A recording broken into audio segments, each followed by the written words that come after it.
बुराई को देखना ही बुराई की शुरुआत है। ये गल बड़ी समझण वाली है कि इंसान इत्थे इस चीज नूं अगर थोड़ा जिहा डीपली समझे तो फिर इंसान नूं पता लग जाएगा कि कन्फ्यूशियस की कह रहे हैं। वो कहंदे बुराई को देखना ही बुराई की शुरुआत है कि एक इंसान कदों बुरा बनता है। हुण जरा सोचो, थोड़ा जिहा विचार करो, एक बच्चा कदों बुरा करेगा, कदों गाली देगा? जदों वो किसी दूसरे नूं गाली दिंदा देखेगा, नहीं तो मां दे गर्भ चों कोई सिख के नहीं आंदा। इसलिए जदों असीं बुरा देखदे हां, किसी नूं करदिआं बुरा देखदे हां, किसी नूं बोलदा बुरा देखदे हां, या किसी दा कर्म असीं देखदे हां कि बुरा कर रहा है, तो किते ना किते जिन्ना असीं बुराई नूं देखदे हां, कन्फ्यूशियस कहंदे है कि बुरा देखण नाल ही बुराई दी शुरुआत हुंदी है। इसलिए वो कहंदे तू बुरा देखदा है तो तेरा मन बुरे पासे लगदा है। जिदा समझ लो कि एक इंसान बैठा शराब पी रहा है। हुण एक ऐसा इंसान है जिन्हां कदी शराब देखी नहीं है, जिन्हां कदी कोई शराबी नहीं देखिया। जदों वो शराबी नूं देखदा है, शराब पींदे नूं देखदा है, तो उहदे मन च कहंदा की कर रहा है, ये चल की रहा है। फिर वो जांदा है, देखदा है, तो उहदे मन च की आंदा है, भाई ये कर रहा तो एक बार मैं भी करके देखा आखिर है की। बोलो समझदे हो कि नहीं? तुसी कदी गौर करना, एक नौजवान का मतलब एक बच्चा है जिहदी उम्र 16-17 साल की है। जे उन्हें कभी किसी सिगरेट पींदा ना देखा हो तो मन च कभी सिगरेट पीने की भावना भी नहीं आनी। पर अगर वो देखे कि कोई बैठा सिगरेट पी रहा है तो मन च किते ना किते आना, एक कर की रहा है। अगर एक कर रहा तो मैं भी करके देखा कि आखिर च हुंदा की है। इसलिए कोई जुआ खेडदा है तो एक गल हमेशा याद रखो, अज असीं जिहनूं कहंदे जुआरी, तो जुआरी भी पहली बार किसी ना किसी देख के ही जुआरी बनिया है। अज असीं कहंदे शराबी, तो शराबी भी पहली बार किसी ना किसी देख के ही शराबी बनिया है। नहीं तो जिदा दसिया असीं कि मां दे गर्भ चों कोई बुरा बन के नहीं आंदा।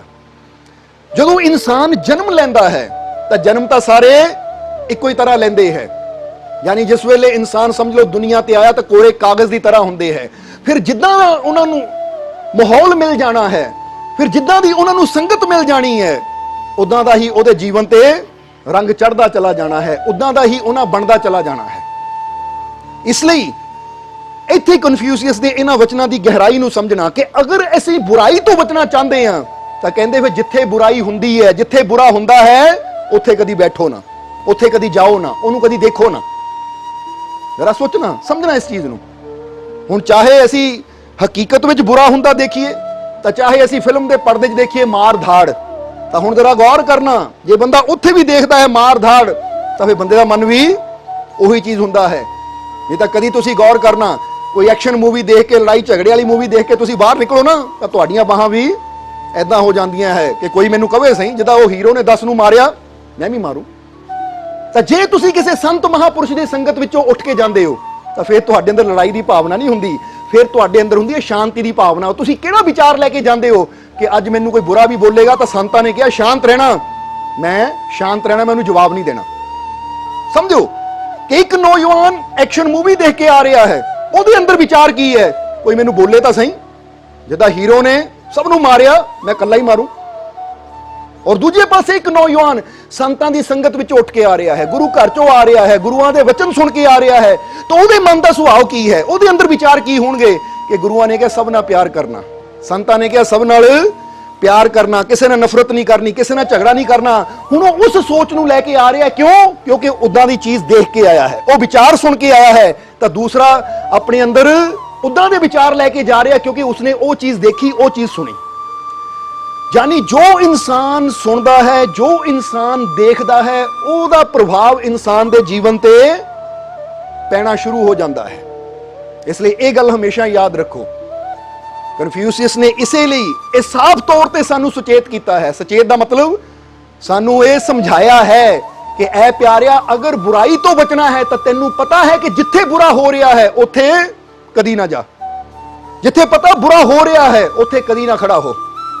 क्योंकि जे तू बुरा देखता चला जाएगा, जिथे बुरी संगत हो रही है उत्थे बैठेगा, तो फिर ज्यादा दिन तुम ही बुराई तो बच नहीं सकता। क्योंकि जिहड़ी चीज तू देखनी है उही चीज ने तेरे जीवन ते असर करना भी शुरू कर देना है। ये गल हमेशा याद रखनी तुसीं। ਜਦੋਂ ਤੁਸੀਂ ਕਿਸੇ ਨੂੰ ਦੇਖੋਗੇ ਆ ਬੰਦਾ ਹੇਰਾਫੇਰੀ ਕਰ ਰਿਹਾ ਹੈ ਤਾਂ ਤੁਸੀਂ ਕਹਣਾ ਜਦ ਉਹ ਕਰ ਸਕਦਾ ਹੈ ਤਾਂ ਮੈਂ ਕਿਉਂ ਨਹੀਂ। ਉੱਥੇ ਸਾਡੇ ਅੰਦਰ ਵੀ ਭਾਵਨਾ ਆਉਂਦੀ ਹੈ, ਇਹ ਬੰਦਾ ਕਿਸੇ ਨੂੰ ਧੋਖਾ ਦੇ ਰਿਹਾ ਹੈ, ਭਾਈ ਜਦ ਇਹ ਧੋਖਾ ਦੇ ਸਕਦਾ ਹੈ ਤਾਂ ਮੈਂ ਕਿਉਂ ਨਹੀਂ। ਯਾਨੀ ਪਹਿਲਾਂ ਅਸੀਂ ਦੂਜੇ ਨੂੰ ਕਰਦਾ ਦੇਖਦੇ ਹਾਂ, ਫਿਰ ਕਿਤੇ ਨਾ ਕਿਤੇ ਸਾਡੇ ਅੰਦਰ ਵੀ ਆਂਦੀ ਕਿ ਜਦ ਉਹ ਕਰ ਸਕਦਾ ਹੈ ਤਾਂ ਫਿਰ ਮੈਂ ਕਿਉਂ ਨਹੀਂ। ਸਮਝਦੇ ਹੋ ਕਿ ਨਹੀਂ? ਇਸ ਲਈ ਉਹਨਾਂ ਨੇ ਕਿਹਾ ਕਿ ਅਗਰ ਬੁਰਾਈ ਤੋਂ ਬਚਣਾ ਹੈ ਤਾਂ ਫਿਰ ਬੁਰਾ ਦੇਖਣਾ ਬੰਦ ਕਰ। ਬੁਰਾ ਦੇਖਣਾ ਬੰਦ ਮਤਲਬ ਕਿ ਜਿੱਦਾਂ ਬੰਦੇ ਨੂੰ ਪਤਾ ਹੁੰਦਾ ਹੈ ਕਿ ਇੱਥੇ ਆ ਬੁਰੇ ਕੰਮ ਚੱਲਦੇ ਹੈ, ਇੱਥੇ ਆ ਬੁਰੀ ਚੀਜ਼ ਹੁੰਦੀ ਹੈ, ਤਾਂ ਫਿਰ ਬੰਦੇ ਨੂੰ ਚਾਹੀਦਾ ਹੈ ਕਿ ਅਗਰ ਮੈਂ ਆਪਣੇ ਆਪ ਨੂੰ ਬੁਰਾਈ ਤੋਂ ਬਚਾਉਣਾ ਹੈ ਤਾਂ ਮੈਂ ਕਦੀ ਚੱਲ ਕੇ ਉੱਥੇ ਨਾ ਜਾਵਾਂ ਜਿੱਥੇ ਕੋਈ ਬੁਰਾ ਕਰਮ ਹੁੰਦਾ ਹੈ, ਮੈਂ ਉੱਥੇ ਚੱਲ ਕੇ ਜਾਵਾਂ। ਕਿਉਂਕਿ ਇਹਦੇ ਨਾਲ ਨਾਲ ਦੂਜੀ ਗੱਲ ਵੀ ਅਸੀਂ ਸਮਝ ਲੈਣੀ ਹੈ ਕਿ ਉਹਨਾਂ ਨੇ ਕਿਹਾ ਹੈ ਕਿ ਬੁਰਾ ਦੇਖਣਾ ਹੀ ਬੁਰਾਈ ਦੀ ਸ਼ੁਰੂਆਤ ਹੈ, ਤਾਂ ਇਹਦੇ ਨਾਲ ਫਿਰ ਇਹਦਾ ਉਲਟ ਵੀ ਸਮਝ ਲਓ। ਫਿਰ ਉਹਨਾਂ ਦੇ ਕਹਿਣ ਦਾ ਮਤਲਬ ਇਹ ਵੀ ਹੈ ਕਿ ਅੱਛਾ ਦੇਖਣਾ ਹੀ ਅੱਛਾਈ ਦੀ ਸ਼ੁਰੂਆਤ ਵੀ ਹੈ। ਸਮਝਦੇ ਹੋ ਕਿ ਨਹੀਂ? ਕਿਉਂਕਿ ਜਦੋਂ ਇੱਕ ਗੱਲ ਆਉਂਦੀ ਹੈ ਤਾਂ ਉਹਦੇ ਨਾਲ ਦੂਜੀ ਗੱਲ ਵੀ ਜੁੜ ਜਾਂਦੀ ਹੈ ਕਿ ਜੇ ਬੁਰਾ ਦੇਖਣਾ ਬੁਰਾਈ ਦੀ ਸ਼ੁਰੂਆਤ ਹੋ ਸਕਦੀ ਹੈ ਤਾਂ ਅੱਛਾ ਦੇਖਣਾ, ਅੱਛਾ ਸੁਣਨਾ ਅੱਛਾਈ ਦੀ ਸ਼ੁਰੂਆਤ ਵੀ ਹੋ ਸਕਦੀ ਹੈ। ਇਸ ਲਈ ਹੁਣ ਅਸੀਂ ਫੈਸਲਾ ਲੈਣਾ ਹੈ ਕਿ ਅਸੀਂ ਅੱਛਾ ਬਣਨਾ ਹੈ ਜਾਂ ਅਸੀਂ ਬੁਰਾ ਬਣਨਾ ਹੈ, ਅਸੀਂ ਨੇਕ ਬਣਨਾ ਹੈ ਜਾਂ ਅਸੀਂ ਕਿਸ ਤਰ੍ਹਾਂ ਦੇ ਬਣਨਾ ਹੈ, ਇਹ ਅਸੀਂ ਫੈਸਲਾ ਲੈਣਾ ਹੈ। ਕਿਉਂਕਿ ਜੋ ਅਸੀਂ ਦੇਖਣਾ, ਜੋ ਅਸੀਂ ਸੁਣਨਾ ਸ਼ੁਰੂ ਕਰ ਦਿੰਦੇ ਹਾਂ ਫਿਰ ਉਹੀ ਅਸੀਂ ਬਣਦੇ ਵੀ ਚਲੇ ਜਾਂਦੇ ਹਾਂ। ਇਸ ਲਈ ਜੇ ਅਸੀਂ ਚਾਹੁੰਦੇ ਹਾਂ ਕਿ ਮੈਂ ਅੱਛਾ ਬਣਾ, ਮੇਰਾ ਪਰਿਵਾਰ ਅੱਛਾ ਬਣੇ, ਮੇਰੇ ਬੱਚੇ ਅੱਛੇ ਬਣਨ, ਤਾਂ ਫਿਰ ਗੱਲ ਹਮੇਸ਼ਾ ਹੀ ਯਾਦ ਰੱਖੋ, ਅਗਰ ਆਪ ਅੱਛਾ ਬਣਨਾ ਹੈ, ਆਪਣੇ ਪਰਿਵਾਰ ਨੂੰ ਅੱਛਾ ਬਣਾਉਣਾ ਹੈ, ਆਪਣੇ ਬੱਚਿਆਂ ਨੂੰ ਅੱਛਾ ਬਣਾਉਣਾ ਹੈ, ਤਾਂ ਫਿਰ ਸਾਨੂੰ ਇਹ ਆਦਤ ਬਣਾਉਣੀ ਪਏਗੀ ਕਿ ਅਸੀਂ ਅੱਛਾ ਦੇਖੀਏ, ਅੱਛਾ ਸੁਣੀਏ, ਘਰ ਦਾ ਮਾਹੌਲ ਉਦਾਂ ਦਾ ਬਣਾਈਏ ਕਿ ਘਰ ਦੇ ਵਿੱਚ ਹਮੇਸ਼ਾ ਅੱਛਾ ਹੀ ਬੋਲਿਆ ਜਾਵੇ। ਕਿਉਂਕਿ ਜੇ ਘਰ ਦੇ ਵਿੱਚ ਬੰਦਾ ਸੋਚੇ ਕਿ ਅਸੀਂ ਇੱਕ ਦੂਜੇ ਨਾਲ ਝਗੜਾ ਕਰੀਏ, ਇੱਕ ਦੂਜੇ ਨੂੰ ਗਾਲੀ ਗਲੋਚ ਦਈਏ, ਫਿਰ ਸੋਚੀਏ ਕਿ ਘਰ ਦਾ ਮਾਹੌਲ ਅੱਛਾ ਬਣੇਗਾ, ਬੱਚੇ ਸਾਡੇ ਅੱਛੇ ਬਣਨਗੇ, ਤਾਂ ਨਹੀਂ, ਬੱਚਿਆਂ ਨੇ ਜੋ ਮਾਹੌਲ ਦੇਖਣਾ ਹੈ ਵੈਸਾ ਹੀ ਰੰਗ ਬੱਚਿਆਂ ਤੇ ਵੀ ਚੜ੍ਹਦਾ ਚਲਾ ਜਾਣਾ ਹੈ। ਇਸ ਲਈ ਜਿਹੜਾ ਇਨਸਾਨ ਚਾਹੁੰਦਾ ਹੈ ਕਿ ਮੇਰੇ ਘਰ 'ਚ ਖੁਸ਼ੀ ਹੋਵੇ, ਸ਼ਾਂਤੀ ਹੋਵੇ, ਸਕੂਨ ਹੋਵੇ, ਮੇਰਾ ਪਰਿਵਾਰ ਅੱਛਾ ਬਣੇ, ਤਾਂ ਫਿਰ ਉੱਥੇ ਇਨਸਾਨ ਨੂੰ ਇਹ ਕੋਸ਼ਿਸ਼ ਕਰਨੀ ਪਏਗੀ ਕਿ ਮੈਂ ਆਪਣੇ ਜੀਵਨ ਦੀ ਆਦਤ ਬਣਾਵਾਂ ਅੱਛਾ ਦੇਖਣ ਦੀ ਔਰ ਅੱਛਾ ਸੁਣਨ ਦੀ।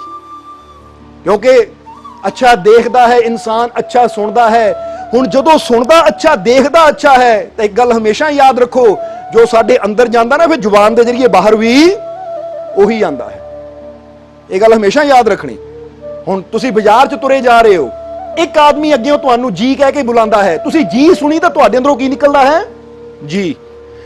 ਇੱਕ ਆਦਮੀ ਤੁਹਾਨੂੰ ਗਾਲੀ ਦਿੰਦਾ ਹੈ, ਤਾਂ ਨਾਰਮਲ ਇਨਸਾਨ ਦੀ ਗੱਲ ਕਰ ਰਹੇ, ਕਿਸੇ ਸੰਤ ਮਹਾਪੁਰਸ਼ ਦੀ ਨਹੀਂ, ਕਿਉਂਕਿ ਸੰਤ ਮਹਾਪੁਰਸ਼ ਦਾ ਤਾਂ ਆਪਣੇ ਆਪ ਤੇ ਪੂਰਾ ਕੰਟਰੋਲ ਹੁੰਦਾ, ਕੋਈ ਗਾਲੀ ਵੀ ਦੇਗਾ ਤਾਂ ਕਿ ਉਹ ਵੀ ਉਹ ਸੰਤ ਉਹਨੂੰ ਸ਼ਾਇਦ ਜੀ ਕਹਿਣ। ਪਰ ਨਾਰਮਲ ਇਨਸਾਨ ਨੂੰ ਅਗਰ ਅੱਗੇ ਉਹ ਗਾਲੀ ਕੋਈ ਦਿੰਦਾ ਹੈ, ਜਦੋਂ ਉਹ ਗਾਲੀ ਸੁਣਦਾ ਹੈ ਤਾਂ ਰਿਟਰਨ ਵਿੱਚ ਕੀ ਦਿੰਦਾ ਹੈ? ਗਾਲੀ। ਹੋ ਜਾਂਦਾ ਕਿ ਨਹੀਂ?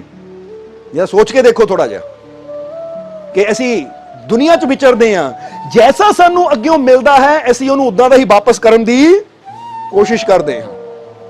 ਇਸ ਲਈ ਇੱਥੇ ਹੁਣ ਇਹ ਗੱਲ ਹਮੇਸ਼ਾ ਯਾਦ ਰੱਖਣੀ ਕਿ ਜਿਸ ਤਰ੍ਹਾਂ ਅਸੀਂ ਦੱਸਿਆ ਕਿ ਜੋ ਅਸੀਂ ਸੁਣਦੇ ਹਾਂ ਉਹੀ ਬਾਹਰ ਨਿਕਲਦਾ ਹੈ, ਤਾਂ ਫਿਰ ਹੁਣ ਜੇ ਅਸੀਂ ਜੀਵਨ ਦੀ ਆਦਤ ਹੀ ਬਣਾ ਲਈਏ ਅੱਛਾ ਸੁਣਨਾ ਹੈ।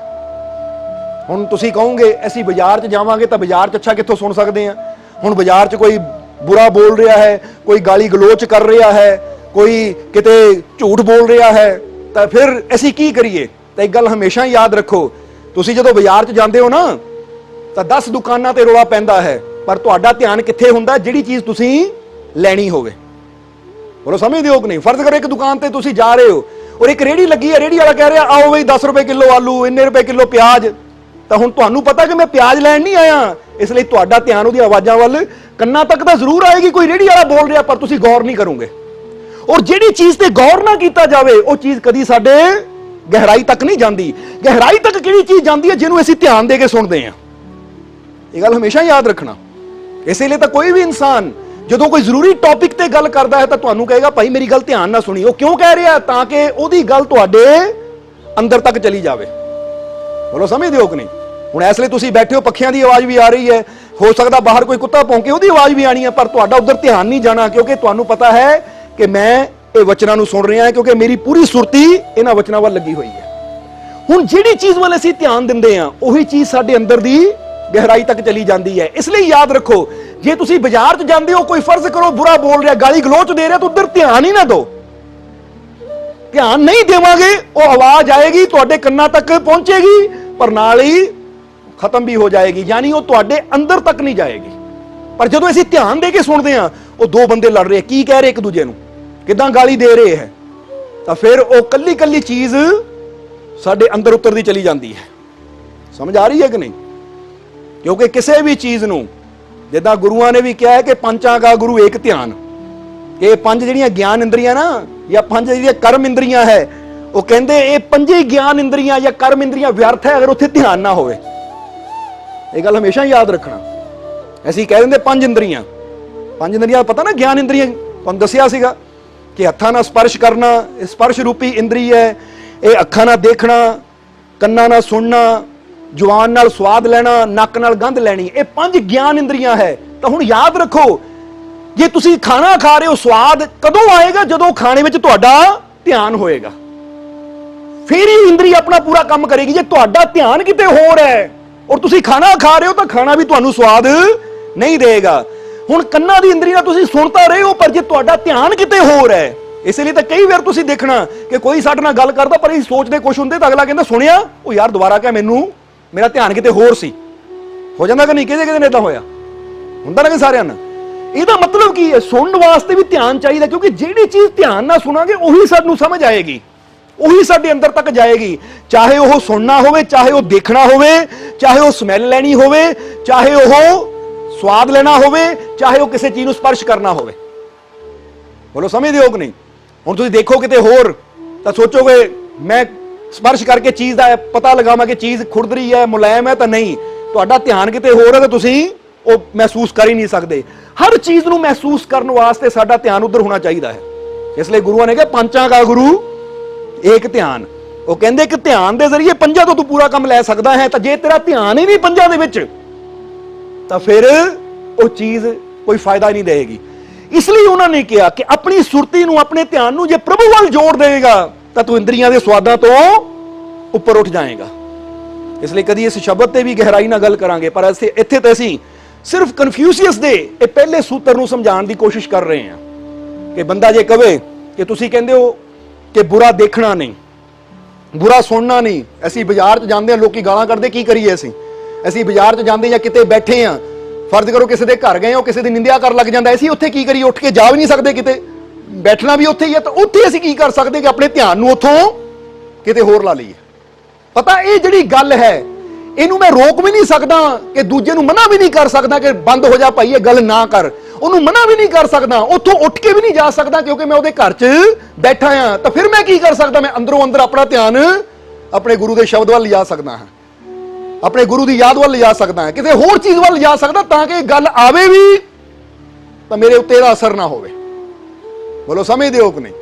ਇਹਦੇ ਨਾਲ ਕੀ ਹੋਏਗਾ? ਤੁਹਾਨੂੰ ਫਾਇਦਾ ਹੋਏਗਾ, ਕਿਉਂਕਿ ਜਦੋਂ ਕੋਈ ਕਿਸੇ ਦੀ ਬੁਰਾਈ ਕਰਦਾ ਹੈ, ਤਾਂ ਜੇ ਉਹਦੀ ਬੁਰਾਈ ਤੁਹਾਡੇ ਅੰਦਰ ਚਲੀ ਗਈ, ਤਾਂ ਉਹ ਇਨਸਾਨ ਬੇਸ਼ੱਕ ਅੱਛਾ ਹੈ, ਪਰ ਕਿਸੇ ਦੇ ਮੂੰਹੋਂ ਝੂਠੀ ਗੱਲ ਸੁਣ ਕੇ ਵੀ ਕਈ ਵਾਰ ਤੁਹਾਡੇ ਮਨ 'ਚ ਉਹਦੀ ਉਹ ਤਸਵੀਰ ਬਣ ਜਾਂਦੀ ਕਿ ਅਸੀਂ ਵੀ ਉਹਨੂੰ ਬੁਰਾ ਸਮਝਣਾ ਸ਼ੁਰੂ ਕਰ ਦਿੰਦੇ ਹਾਂ। ਔਰ ਜਦੋਂ ਸਾਡੇ ਅੰਦਰ ਕਿਸੇ ਦੀ ਬੁਰਾਈ ਆ ਜਾਂਦੀ ਹੈ, ਤਾਂ ਫਿਰ ਅਸੀਂ ਆਪ ਵੀ ਅੱਛੇ ਨਹੀਂ ਰਹਿ ਜਾਂਦੇ। ਇਹ ਗੱਲ ਯਾਦ ਰੱਖੋ। ਸਮਝਦੇ ਹੋ ਕਿ ਨਹੀਂ? ਹੁਣ ਫਰਜ਼ ਕਰੋ ਤੁਹਾਡੇ ਕੋਲ ਇੱਕ ਦੁੱਧ ਦਾ ਘੜਾ ਹੈ, ਇੱਕ ਦੁੱਧ ਦਾ ਘੜਾ ਹੈ, ਔਰ ਇੱਕ ਇਨਸਾਨ ਕੋਇਲੇ ਲੈ ਕੇ ਆ ਰਿਹਾ ਹੈ, ਕੋਇਲੇ ਲੈ ਕੇ ਆ ਰਿਹਾ ਹੈ, ਔਰ ਉਹ ਤੁਹਾਨੂੰ ਦੱਸਦਾ ਹੈ ਕਿ ਭਾਈ ਉਹ ਜਿਹੜਾ ਫਲਾਨਾ ਆਦਮੀ ਹੈ ਨਾ, ਬੜਾ ਬੁਰਾ ਹੈ। ਤਾਂ ਸਮਝ ਲਓ ਉਹਦੀ ਬੁਰੀ ਗੱਲ ਉਹ ਕੋਇਲੇ ਦੀ ਤਰ੍ਹਾਂ ਹੈ, ਜਿਹੜੀ ਉਹ ਚੱਕਦਾ ਹੈ ਔਰ ਤੁਹਾਡੇ ਘੜੇ ਵਿੱਚ ਕੋਇਲਾ ਸੁੱਟ ਦਿੰਦਾ, ਤਾਂ ਤੁਹਾਡਾ ਦੁੱਧ ਵੀ ਕਾਲਾ ਹੋ ਜਾਂਦਾ ਹੈ। ਇਹਦਾ ਮਤਲਬ ਇੱਕ ਮਿਸਾਲ ਦੇ ਕੇ ਸਮਝਾ ਰਹੇ ਹਾਂ ਕਿ ਤੁਹਾਡੇ ਅੰਦਰ ਜਿੰਨੀ ਮਰਜ਼ੀ ਪਵਿੱਤਰਤਾ ਹੋਵੇ, ਪਰ ਜਦੋਂ ਦੂਜੇ ਦੀ ਗੱਲ ਤੁਹਾਡੇ ਅੰਦਰ ਤੱਕ ਚਲੀ ਜਾਂਦੀ ਹੈ, ਬੁਰੀ ਗੱਲ, ਤਾਂ ਉਹਦਾ ਪ੍ਰਭਾਵ ਤੁਹਾਡੇ ਉੱਤੇ ਵੀ ਕਿਤੇ ਨਾ ਕਿਤੇ ਪੈ ਕੇ ਰਹਿਣਾ ਹੈ। ਇਸ ਲਈ ਤਾਂ ਲੁਕਮਾਨ ਹਕੀਮ ਨੇ ਵੀ ਆਪਣੇ ਬੇਟੇ ਨੂੰ ਸਮਝਾਉਣ ਦੀ ਖਾਤਰ, ਜਦੋਂ ਲੁਕਮਾਨ ਹਕੀਮ ਦੀ ਅੰਤਿਮ ਅਵਸਥਾ ਆਈ, ਦੁਨੀਆ ਤੋਂ ਜਾਣ ਦਾ ਸਮਾਂ ਆਇਆ, ਤਾਂ ਉਹਨਾਂ ਦੇ ਬੇਟੇ ਨੇ ਕਿਹਾ ਕਿ ਪਿਤਾ ਜੀ ਮੈਨੂੰ ਕੋਈ ਗਿਆਨ ਦੀ ਗੱਲ ਦੱਸੋ, ਅੱਬਾ ਜਾਨ ਮੈਨੂੰ ਜਾਂਦੇ ਜਾਂਦੇ ਕੋਈ ਗਿਆਨ ਦੀ ਗੱਲ ਦੱਸੋ। ਤਾਂ ਲੁਕਮਾਨ ਨੇ ਕਿਹਾ ਬੇਟਾ ਉਹ ਸਾਹਮਣੇ ਪਿਛਿਆ ਹੋਇਆ ਚੰਦਨ ਪਿਆ ਹੈ, ਜਾਂ ਇੱਕ ਮੁੱਠੀ 'ਚ ਚੰਦਨ ਨੂੰ ਲਿਆ, ਔਰ ਦੂਸਰੇ ਪਾਸੇ ਉਹ ਕੋਇਲੇ ਪਏ ਹੋਏ ਹੈ, ਔਰ ਇੱਕ ਮੁੱਠੀ 'ਚ ਕੋਇਲੇ ਲਿਆ। ਉਹ ਗਿਆ ਜਿੱਦਾਂ ਬਾਪ ਨੇ ਕਿਹਾ ਸੀ, ਇੱਕ ਮੁੱਠੀ ਚੰਦਨ ਦਾ ਪਾਊਡਰ ਲੈ ਲਿਆ, ਦੂਜੀ ਮੁੱਠੀ 'ਚ ਕੋਇਲੇ ਲੈ ਕੇ ਆ ਗਿਆ। ਤਾਂ ਉਸ ਵੇਲੇ ਬਾਪ ਨੇ ਕਿਹਾ ਹੁਣ ਬੇਟਾ ਦੋਨਾਂ ਨੂੰ ਇੱਥੇ ਰੱਖ ਦੇ, ਕੋਲ ਹੀ ਇੱਕ ਥਾਲੀ ਪਈ ਸੀ, ਉਹਨਾਂ ਕੋਇਲੇ ਵੀ ਉੱਥੇ ਰੱਖ ਦਿੱਤੇ ਔਰ ਚੰਦਨ ਵੀ ਉੱਥੇ ਰੱਖ ਦਿੱਤਾ। ਬਾਪ ਕਹਿੰਦਾ ਹੁਣ ਆਪਣੇ ਹੱਥਾਂ ਨੂੰ ਦੇਖ। ਉਹਨਾਂ ਹੱਥਾਂ ਨੂੰ ਦੇਖਿਆ, ਉਹ ਕਹਿੰਦਾ ਜੀ ਮੈਂ ਦੇਖ ਰਿਹਾ ਹਾਂ। ਕਹਿੰਦੇ ਕੀ ਨਜ਼ਰ ਆ ਰਿਹਾ ਹੈ? ਕਹਿੰਦਾ ਜੀ ਜਿੱਥੇ ਤਾਂ ਕੋਇਲੇ ਸੀ ਉੱਥੇ ਕਾਲਕ ਦਾਗ ਨਜ਼ਰ ਆ ਰਿਹਾ ਕਿ ਹੱਥ ਕਾਲਾ ਹੋ ਗਿਆ, ਪਰ ਜਿੱਥੇ ਚੰਦਨ ਸੀ ਉਹ ਸਾਰਾ ਪਾਊਡਰ ਝੜ ਗਿਆ। ਯਾਨੀ ਉਹ ਪਾਊਡਰ ਸਾਰਾ ਪਿਸਿਆ ਹੋਇਆ ਚੰਦਨ ਸਾਰਾ ਝੜ ਗਿਆ। ਕਹਿੰਦੇ ਝੜ ਗਿਆ, ਜਰਾ ਹੱਥ ਨੂੰ ਆਪਣੇ ਨੱਕ ਦੇ ਕੋਲ ਜਾ ਕੇ ਗੰਧ ਲੈ। ਜਦੋਂ ਨੱਕ ਦੇ ਕੋਲ ਲੱਗਿਆ, ਉਹ ਕਹਿੰਦੇ ਕੀ ਆ? ਉਹ ਕਹਿੰਦਾ ਜੀ ਇਹ ਚੋਂ ਚੰਦਨ ਦੀ ਗੰਧ ਆ ਰਹੀ ਹੈ, ਕਿਉਂਕਿ ਚੰਦਨ ਦਾ ਪਾਊਡਰ ਚੱਕਿਆ ਸੀ। ਤਾਂ ਤੁਸੀਂ ਵੀ ਹੁਣ ਕਿਸੇ ਨੂੰ ਚੀਜ਼ ਨੂੰ ਹੱਥ 'ਚ ਲੈ ਲਓ, ਜੇ 'ਚ ਸਮੈਲ ਹੋਵੇ ਉਹਨੂੰ ਰੱਖ ਵੀ ਦਿਓ ਤਾਂ ਵੀ ਤੁਹਾਡੇ ਹੱਥ 'ਚ ਸਮੈਲ ਆਣੀ ਹੈ। ਉਹ ਕਹਿੰਦੇ ਬੇਟਾ ਇਹ ਗੱਲ ਹਮੇਸ਼ਾ ਯਾਦ ਰੱਖੀ ਕਿ ਇਹ ਗੱਲ ਤੈਨੂੰ ਮੈਂ ਕਿਉਂ ਕਹੀ ਹੈ ਕਿ ਕੋਇਲਾ ਔਰ ਚੰਦਨ, ਤੈਨੂੰ ਕਿਉਂ ਪਾਊਡਰ ਮੰਗਾਇਆ? ਕਿਉਂਕਿ ਤੈਨੂੰ ਇੱਕ ਚੀਜ਼ ਸਮਝਾਣੀ ਚਾਹੁੰਦਾ ਹਾਂ ਕਿ ਬੇਟਾ ਜਿਸ ਤਰ੍ਹਾਂ ਦੇਖ ਕੋਇਲੇ ਨੂੰ ਹੱਥ 'ਚ ਪਕੜਿਆ ਤਾਂ ਬੇਸ਼ੱਕ ਤੂੰ ਛੱਡ ਦਿੱਤਾ ਤਾਂ ਵੀ ਉਹਦੀ ਕਾਲਖ ਤੇਰੇ ਹੱਥ ਨੂੰ ਰਹਿ ਗਈ, ਔਰ ਚੰਦਨ ਨੂੰ ਤੂੰ ਹੱਥ 'ਚ ਲਿਆ, ਬੇਸ਼ੱਕ ਉਹਨੂੰ ਵੀ ਛੱਡ ਦਿੱਤਾ ਪਰ ਉਹਦੀ ਮਹਿਕ ਵੀ ਤੇਰੇ ਹੱਥ 'ਚ ਰਹਿ ਗਈ। ਉਹ ਕਹਿੰਦੇ ਇਸੇ ਤਰ੍ਹਾਂ ਜਿਹੜੀ ਸੰਗਤ ਹੁੰਦੀ ਹੈ ਨਾ, ਹੁਣ ਬੇਸ਼ੱਕ ਬੰਦਾ ਸੰਗਤ ਵਿੱਚੋਂ ਉੱਠ ਕੇ ਬਾਹਰ ਵੀ ਆ ਜਾਵੇ ਪਰ ਫਿਰ ਵੀ ਜੋ ਸੰਗਤ ਦੇ ਵਿਚਾਰ ਹੁੰਦੇ ਐ ਜੇ ਬੁਰੇ ਐ ਤਾਂ ਕੋਇਲੇ ਦੀ ਤਰ੍ਹਾਂ ਸਾਡੀ ਮੱਤ ਤੇ, ਸਾਡੀ ਅਕਲ ਤੇ, ਸਾਡੀ ਸਮਝ ਤੇ ਦਾਗ ਆਪਣਾ ਛੱਡ ਹੀ ਜਾਂਦੇ ਐ। ਤੇ ਜੇ ਅਸੀਂ ਅੱਛੀ ਸੰਗਤ ਵਿੱਚ ਬੈਠਾਂਗੇ ਤਾਂ ਜੇ ਸੰਗਤ ਵਿੱਚੋਂ ਉੱਠ ਕੇ ਵੀ ਆ ਜਾਵਾਂਗੇ ਤਾਂ ਵੀ ਉਹ ਅੱਛੇ ਵਿਚਾਰ ਸਾਡੇ ਅੰਦਰ ਮਹਿਕ ਬਣ ਕੇ ਸਮਾ ਜਾਂਦੇ ਜੋ ਜੀਵਨ 'ਚ ਸਾਡੇ ਕੰਮ ਆਉਂਦੇ ਆ। ਇਹ ਗੱਲ ਸਮਝਣਾ ਜ਼ਰਾ, ਕਿਉਂਕਿ ਉਹਨਾਂ ਨੇ ਸਮਝਾਇਆ। ਕਿਉਂਕਿ ਕਈ ਵਾਰ ਇਨਸਾਨ ਕਹਿੰਦਾ ਲੈ ਮੈਂ ਤਾਂ ਉੱਥੇ ਸਿਰਫ ਬੈਠਾ ਹੀ ਸੀ, ਮੈਂ ਕੀਤਾ ਕੁਝ ਵੀ ਨਹੀਂ। ਤਾਂ ਉਸ ਲਈ ਉਹ ਕਹਿੰਦੇ ਕੋਇਲੇ ਨੂੰ ਬੰਦਾ ਹੱਥ 'ਚ ਰੱਖ ਕੇ ਮੁੜ ਕੇ ਵੀ ਰੱਖ ਦੇਵੇ ਮੈਂ ਕੀਤਾ ਹੀ ਕੁਝ ਨਹੀਂ, ਪਰ ਫਿਰ ਵੀ ਦਾਗ ਦੇ ਜਾਂਦਾ ਹੈ ਕਿ ਅਗਰ ਤੂੰ ਬੁਰੀ ਜਗ੍ਹਾ ਬੈਠਾ ਹੈ ਔਰ ਇੱਕ ਵੀ ਵਿਚਾਰ ਤੇਰੇ ਅੰਦਰ ਚਲਾ ਗਿਆ ਤਾਂ ਬੁਰੇ ਵਿਚਾਰ ਨੇ ਜਾ ਕੇ ਤੇਰੇ ਜੀਵਨ ਤੇ ਪ੍ਰਭਾਵ ਪਾਣਾ ਹੀ ਪਾਣਾ ਹੈ। ਤਾਂ ਜੇ ਤੂੰ ਸਤਸੰਗ 'ਚ ਬੈਠਾ ਹੈ ਔਰ ਇੱਕ ਵੀ ਵਿਚਾਰ ਤੇਰੇ ਅੰਦਰ ਚਲਾ ਗਿਆ ਤਾਂ ਉਹ ਅੱਛੇ ਵਿਚਾਰ ਨੇ ਵੀ ਤੇਰੇ ਜੀਵਨ ਤੇ ਆਪਣਾ ਪ੍ਰਭਾਵ ਦੇਣਾ ਹੀ ਦੇਣਾ ਹੈ। ਸਮਝਦੇ ਹੋ ਕਿ ਨਹੀਂ? ਇਸ ਲਈ ਇੱਥੇ ਅਸੀਂ ਵੀ ਇਸ ਚੀਜ਼ ਨੂੰ ਸਮਝਣਾ ਹੈ ਕਿ ਜੇ ਮਜਬੂਰੀ 'ਚ ਸਾਨੂੰ ਬੈਠਣਾ ਪੈਂਦਾ ਹੈ ਤਾਂ ਜਿੱਦਾਂ ਅਸੀਂ ਦੱਸਿਆ ਕਿ ਅਸੀਂ ਉੱਠ ਨਹੀਂ ਸਕਦੇ, ਕਿਤੇ ਜਾ ਨਹੀਂ ਸਕਦੇ, ਤਾਂ ਅਸੀਂ ਇੱਕ ਕੰਮ ਕਰ ਸਕਦੇ ਹਾਂ, ਆਪਣਾ ਧਿਆਨ ਕਿਤੇ ਹੋਰ ਲੈ ਜਾਈਏ। ਫਿਰ ਹੋਏਗਾ ਕਿ ਅਗਲਾ ਗੱਲ ਕਰੀ ਜਾਏਗਾ ਪਰ ਸਾਨੂੰ ਪਤਾ ਕਿ ਇਹ ਗੱਲ ਸਾਡੇ ਅੰਦਰ ਨਹੀਂ ਜਾਏਗੀ ਕਿਉਂਕਿ ਸਾਡਾ ਧਿਆਨ ਕਿਤੇ ਹੋਰ ਹੈ। ਹੁਣ ਬੇਸ਼ੱਕ ਉਹਨੂੰ ਲੱਗੇ ਸੁਣ ਰਿਹਾ ਹੈ ਪਰ ਅੰਦਰੋਂ ਪਤਾ ਹੈ ਕਿ ਮੇਰੇ ਕੰਮ ਦੀ ਗੱਲ ਨਹੀਂ ਹੈ, ਇਸ ਲਈ ਮੈਂ ਆਪਣੀ ਸੁਰਤੀ ਨੂੰ ਕਿਤੇ ਹੋਰ ਲੈ ਜਾਵਾਂ। ਉਹ ਇੱਕ ਉਪਾਅ ਹੁੰਦਾ ਹੈ, ਆਪਣੀ ਸੁਰਤੀ ਨੂੰ ਕਿਤੇ ਹੋਰ ਲਿਜਾ ਕੇ ਅਸੀਂ ਉਹ ਬੁਰਾਈ ਨੂੰ ਆਪਣੇ ਅੰਦਰ ਜਾਣ ਤੋਂ ਬਚ ਸਕਦੇ ਹਾਂ। ਔਰ ਜਿੱਥੇ ਅੱਛਾਈ ਹੋਵੇ, ਜਿੱਥੇ ਸੱਚਾਈ ਹੋਵੇ, ਉੱਥੇ ਫਿਰ ਬੈਠ ਕੇ ਵਚਨ ਸੁਣਨਾ ਵੀ ਚਾਹੀਦਾ ਹੈ। ਸੰਤਾਂ ਦੇ ਵਚਨ ਸੁਣੀਏ, ਕੋਈ ਅੱਛੇ ਵਿਚਾਰ ਸਾਨੂੰ ਕਿਤੋਂ ਵੀ ਮਿਲਦੇ ਹੈ ਉਹ ਸਾਨੂੰ ਜ਼ਰੂਰ ਲੈਣੇ ਚਾਹੀਦੇ ਹੈ, ਕਿਉਂਕਿ ਅੱਛੇ ਵਿਚਾਰ ਉਹ ਚੰਦਨ ਦੀ ਤਰ੍ਹਾਂ ਹੁੰਦੇ ਹੈ ਕਿ ਜਦੋਂ ਸਾਡੇ ਅੰਦਰ ਜਾਣਗੇ ਤਾਂ ਮਹਿਕ ਵੀ ਸਾਡੇ ਜੀਵਨ 'ਚ ਜ਼ਰੂਰ ਆਏਗੀ। ਇਸ ਲਈ ਇਹ ਕਨਫਿਊਸ਼ਸ ਦਾ ਪਹਿਲਾ ਸੂਤਰ ਅਸੀਂ ਯਾਦ ਰੱਖਣਾ ਹੈ ਕਿ ਬੁਰਾ ਦੇਖਣਾ ਹੀ ਬੁਰਾਈ ਦੀ ਸ਼ੁਰੂਆਤ ਹੈ। ਕਿ ਹਰ ਕੋਈ ਇਨਸਾਨ ਜਦੋਂ ਦੁਨੀਆ ਤੇ ਆਂਦਾ ਤਾਂ ਅੱਛਾ ਹੀ ਆਂਦਾ ਹੈ, ਨੇਕ ਹੀ ਹੁੰਦਾ ਹੈ, ਪਰ ਜਿੱਦਾਂ ਜਿੱਦਾਂ ਲੋਕਾਂ ਨੂੰ ਬੁਰਾ ਕਰਦਿਆਂ ਦੇਖਦਾ ਹੈ, ਜਦੋਂ ਦੂਜੇ ਨੂੰ ਬੁਰਾ ਕਰਦਿਆਂ ਦੇਖਦੇ ਤਾਂ ਉਹ ਵੀ ਬੁਰਾ ਕਰਨਾ ਸ਼ੁਰੂ ਕਰ ਦਿੰਦਾ ਹੈ। ਬੋਲੋ ਸਮਝਦੇ ਹੋ ਕਿ ਨਹੀਂ? ਹੁਣ ਤੁਸੀਂ ਕਈ ਵਾਰ ਦੇਖਦੇ ਹੋ ਕਿ ਇੱਕ ਆਦਮੀ ਗੱਡੀ ਚਲਾ ਰਿਹਾ ਹੈ, ਉਹ ਬੜੀ ਨਿਯਮ ਦੇ ਨਾਲ ਗੱਡੀ ਚਲਾ ਰਿਹਾ ਹੈ, ਪਰ ਜਦੋਂ ਸਾਹਮਣੇ ਦੇਖਦਾ ਕਿ ਸਾਹਮਣਾ ਬੰਦਾ ਇੱਧਰ ਵੀ ਮੋੜ ਰਿਹਾ, ਇੱਧਰ ਵੀ ਮੋੜ ਰਿਹਾ ਹੈ, ਉਹ ਕਹਿੰਦਾ ਜਦ ਇਹ ਕਰ ਸਕਦਾ ਮੈਂ ਕਿਉਂ ਨਹੀਂ, ਉਹ ਵੀ ਨਿਯਮ ਤੋੜਨਾ ਸ਼ੁਰੂ ਕਰ ਦਿੰਦਾ ਹੈ। ਨਹੀਂ ਤਾਂ ਕਦੀ ਤੁਸੀਂ ਦੇਖਣਾ ਕਿ ਇੱਕ ਬੰਦੇ ਨੇ ਰੈੱਡ ਲਾਈਟ ਕ੍ਰੋਸ ਕਰ ਦਿੱਤੀ ਨਾ, ਉਹਦੇ ਮਗਰ ਦੂਜੇ ਨੇ ਵੀ ਕਰ ਦੇਣੀ ਹੈ ਕਿ ਲੈ ਜਾਓ, ਉਹ ਲੈ ਗਿਆ ਤਾਂ ਮੈਂ ਕਿਉਂ ਨਹੀਂ। ਹੋ ਜਾਂਦਾ ਕਿ ਨਹੀਂ? ਏਦਾਂ ਜਦੋਂ ਦੂਜੇ ਨੂੰ ਬੁਰਾ ਕਰਦੇ ਦੇਖਦੇ ਹਾਂ ਤਾਂ ਫਿਰ ਅਸੀਂ ਵੀ ਬੁਰੇ ਬਣ ਜਾਂਦੇ ਹਾਂ। ਇਸ ਲਈ ਉਹ ਕੋਈ ਵਿਰਲਾ ਹੀ ਹੁੰਦਾ ਹੈ ਜਿਹੜਾ ਦੂਜੇ ਨੂੰ ਬੁਰਾ ਕਰਦਿਆਂ ਦੇਖ ਕੇ ਵੀ ਉਹ ਆਪ ਬੁਰਾ ਨਹੀਂ ਕਰਦਾ, ਕਿਉਂਕਿ ਉਹਨੂੰ ਪਤਾ ਹੈ, ਉਹਦੀ ਸਮਝ ਇੰਨੀ ਉੱਚੀ ਹੈ ਕਿ ਉਹਨੂੰ ਪਤਾ ਹੈ ਬੁਰਾ ਕਰ ਰਿਹਾ ਹੈ ਤਾਂ ਬੁਰਾ ਕਰਨ ਦਾ ਨਤੀਜਾ ਵੀ ਹਮੇਸ਼ਾ ਬੁਰਾ ਹੁੰਦਾ ਹੈ। ਇਸ ਲਈ ਉਹਦੇ ਮਗਰ ਲੱਗ ਕੇ ਮੈਂ ਬੁਰਾ ਨਾ ਕਰਾਂ, ਐਸੀ ਸਮਝ ਕਿਸੇ ਵਿਰਲੇ ਕੋਲ ਹੁੰਦੀ ਹੈ। ਇਸ ਲਈ ਅਸੀਂ ਉਹ ਵਿਰਲੇ ਬਣਨ ਦੀ ਕੋਸ਼ਿਸ਼ ਕਰੀਏ ਔਰ ਉਸ ਦੇ ਨਾਲ ਨਾਲ ਇਹ ਕਨਫਿਊਸ਼ੀਅਸ ਦੇ ਬਚਨ ਨੂੰ ਯਾਦ ਰੱਖੀਏ ਕਿ ਕੋਸ਼ਿਸ਼ ਕਰੀਏ ਅਸੀਂ ਕਿ ਜੋ ਕੋਈ ਦੂਜਾ ਬੁਰਾ ਕਰ ਵੀ ਰਿਹਾ ਹੈ ਤਾਂ ਉਹਨੂੰ ਦੇਖ ਕੇ ਅਸੀਂ ਬੁਰੇ ਨਾ ਬਣੀਏ। ਨਹੀਂ ਤਾਂ ਉਹਨਾਂ ਕਿਹਾ ਸ਼ੁਰੂਆਤ ਤਾਂ ਬੰਦੇ ਦੀ ਇੱਥੋਂ ਹੀ ਹੁੰਦੀ ਹੈ। ਇੱਕ ਪੁਲਿਸ ਵਾਲਾ ਜਦੋਂ ਪੁਲਿਸ 'ਚ ਭਰਤੀ ਹੁੰਦਾ ਹੈ, ਇਮਾਨਦਾਰ ਹੋਵੇ, ਜਦੋਂ ਦੂਜਿਆਂ ਨੂੰ ਦੇਖਦਾ ਉਹ ਰਿਸ਼ਵਤ ਲੈ ਰਿਹਾ ਤਾਂ ਉਹ ਕਹਿੰਦਾ ਜਦ ਉਹ ਲੈ ਰਿਹਾ ਤਾਂ ਮੈਂ ਵੀ ਲੈਣੀ ਸ਼ੁਰੂ ਕਰ ਦੇਵਾਂ। ਇੱਕ ਟੀਚਰ ਹੋਵੇ, ਉਹ ਦੇਖਦਾ ਦੂਜਾ ਲੇਟ ਆ ਰਿਹਾ, ਜਦ ਉਹ ਆ ਸਕਦਾ ਤਾਂ ਮੈਂ ਵੀ ਅੱਧਾ ਘੰਟਾ ਲੇਟ ਜਾਵਾਂ, ਮੈਨੂੰ ਕੀ ਫਰਕ ਪੈਂਦਾ ਹੈ। ਯਾਨੀ ਕੋਈ ਵੀ ਫੀਲਡ ਲੈ ਲਓ ਤੁਸੀਂ, ਚਾਹੇ ਬੱਚਿਆਂ ਦੀ ਲੈ ਲਓ ਕਿ ਅਗਰ ਮਾਂ-ਬਾਪ ਕਿਸੇ ਬੱਚੇ ਨੂੰ ਕਹਿੰਦੇ ਬੇਟਾ 8 ਵਜੇ ਸੋਣਾ ਹੈ ਤਾਂ ਹੁਣ ਉੱਥੇ 4 ਬੱਚੇ ਹੈ ਜਾਂ 2 ਬੱਚੇ ਹੈ, ਇੱਕ ਬੱਚਾ 9 ਵਜੇ ਸੌਂਦਾ ਤਾਂ ਦੂਜੇ ਨੇ ਕਹਿਣਾ ਜਦ ਉਹ 9 ਵਜੇ ਸੌਂਦਾ ਤਾਂ ਮੈਂ 8 ਵਜੇ ਕਿਉਂ ਸੋਵਾਂ। ਉਹਨੂੰ ਦੇਖ ਕੇ ਉਹ ਵੀ ਉਦਾਂ ਹੀ ਕਰਨ ਦੀ ਕੋਸ਼ਿਸ਼ ਕਰਦਾ ਹੈ। ਤਾਂ ਹੀ ਤਾਂ ਇੱਕ ਪੰਜਾਬੀ ਦੀ ਕਹਾਵਤ ਹੈ ਕਿ ਖਰਬੂਜੇ ਨੂੰ ਦੇਖ ਕੇ ਕੀ ਹੁੰਦਾ ਹੈ, ਖਰਬੂਜਾ ਰੰਗ ਬਦਲਦਾ ਹੈ। ਉਹ ਕਹਿੰਦੇ ਇਸੇ ਤਰ੍ਹਾਂ ਇਹੀ ਗੱਲ ਕਨਫਿਊਸ਼ੀਅਸ ਕਹਿ ਰਿਹਾ ਕਿ ਬੁਰਾਈ ਦੇਖਣਾ ਹੀ ਬੁਰਾਈ ਦੀ ਸ਼ੁਰੂਆਤ ਹੈ। ਇਸ ਲਈ ਐ ਪਿਆਰਿਆ, ਜੇ ਤੇਰੇ ਸਾਹਮਣੇ ਕਿਤੇ ਬੁਰਾ ਹੋ ਰਿਹਾ ਹੈ, ਜੇ ਉਹਨੂੰ ਰੋਕ ਸਕਦਾ ਤਾਂ ਰੋਕ, ਬਦਲ ਸਕਦਾ ਤਾਂ ਬਦਲ, ਨਹੀਂ ਤਾਂ ਫਿਰ ਉੱਥੋਂ ਇੱਕ ਸਾਈਡ ਤੇ ਹੋ ਜਾ। ਫਿਰ ਬੁਰਾ ਦੇਖਣਾ, ਕਿਉਂਕਿ ਦੇਖਦਾ ਰਹੇਗਾ ਤਾਂ ਉਹ ਬੁਰੀ ਚੀਜ਼ ਤੇਰੇ ਅੰਦਰ ਵੀ ਜਾਏਗੀ, ਔਰ ਜਦੋਂ ਬੁਰਾ ਤੇਰੇ ਅੰਦਰ ਜਾਏਗਾ ਤਾਂ ਉਹ ਫਿਰ ਬੁਰਾ ਕਿਤੇ ਨਾ ਕਿਤੇ ਬਾਹਰ ਵੀ ਆਣਾ ਹੈ। ਜਿੱਦਾਂ ਤੁਹਾਡੇ ਕੋਲ ਇੱਕ ਥੈਲਾ ਹੈ ਜਾਂ ਸਮਝ ਲਓ ਇੱਕ ਬੈਗ ਹੈ, ਹੁਣ ਬੈਗ ਦੇ ਵਿੱਚ ਅੱਛੀਆਂ ਚੀਜ਼ਾਂ ਵੀ ਪਾ ਰਹੇ ਹੋ ਤਾਂ ਬੈਗ ਦੇ ਵਿੱਚ ਤੁਸੀਂ ਬੁਰੀਆਂ ਚੀਜ਼ਾਂ ਵੀ ਪਾ ਲਈਆਂ, ਤਾਂ ਹੁਣ ਜਦੋਂ ਉਹਨੂੰ ਝਾੜਨਾ ਹੈ ਤਾਂ ਉਹਦੇ ਅੰਦਰੋਂ ਅੱਛਾ ਵੀ ਬਾਹਰ ਆਣਾ, ਤਾਂ ਜਿਹੜਾ ਬੁਰਾ ਪਾਇਆ ਹੈ ਉਹ ਬੁਰਾ ਵੀ ਬਾਹਰ ਆਣਾ ਹੀ ਆਣਾ ਹੈ। ਹੁਣ ਅੰਦਰ ਜਾਏਗਾ ਤਾਂ ਬਾਹਰ ਆਣਾ ਹੀ ਹੈ। ਤਾਂ ਜੇ ਅਸੀਂ ਚਾਹੁੰਦੇ ਹਾਂ ਸਾਡੇ ਅੰਦਰੋਂ ਬੁਰਾਈ ਬਾਹਰ ਨਾ ਆਵੇ ਤਾਂ ਫਿਰ ਉਹ ਫੇਰ ਹੀ ਹੋ ਸਕਦਾ ਕਿ ਬੁਰਾਈ ਸਾਡੇ ਅੰਦਰ ਵੀ ਨਾ ਜਾਵੇ। ਇਸ ਲਈ ਬੁਰਾ ਦੇਖਣਾ ਹੀ ਬੁਰਾਈ ਦੀ ਸ਼ੁਰੂਆਤ ਹੈ, ਔਰ ਅੱਛਾ ਦੇਖਣਾ ਹੀ ਅੱਛਾਈ ਦੀ ਸ਼ੁਰੂਆਤ ਹੈ।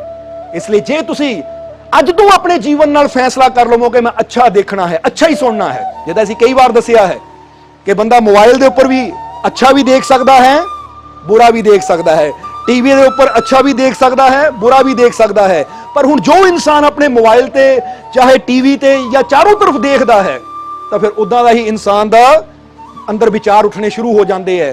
ਤਾਂ ਜਦੋਂ ਬੁਰਾ ਦੇਖਾਂਗੇ ਤਾਂ ਬੁਰੇ ਵਿਚਾਰ ਉੱਠਣਗੇ, ਔਰ ਜਦੋਂ ਬੁਰੇ ਵਿਚਾਰ ਉੱਠਣਗੇ ਤਾਂ ਬੰਦਾ ਬੁਰਾ ਕਰੇਗਾ ਵੀ ਜ਼ਰੂਰ, ਕਿਉਂਕਿ ਆਖਿਰ ਜੈਸੇ ਸਾਡੇ ਵਿਚਾਰ ਹੁੰਦੇ ਆ ਸਾਡੇ ਕਰਮ ਵੀ ਵੈਸੇ ਹੀ ਹੁੰਦੇ ਚਲੇ ਜਾਂਦੇ ਹਨ। ਇਸ ਲਈ ਪਿੱਛੇ ਜੋ ਹੋ ਗਿਆ ਸੋ ਹੋ ਗਿਆ।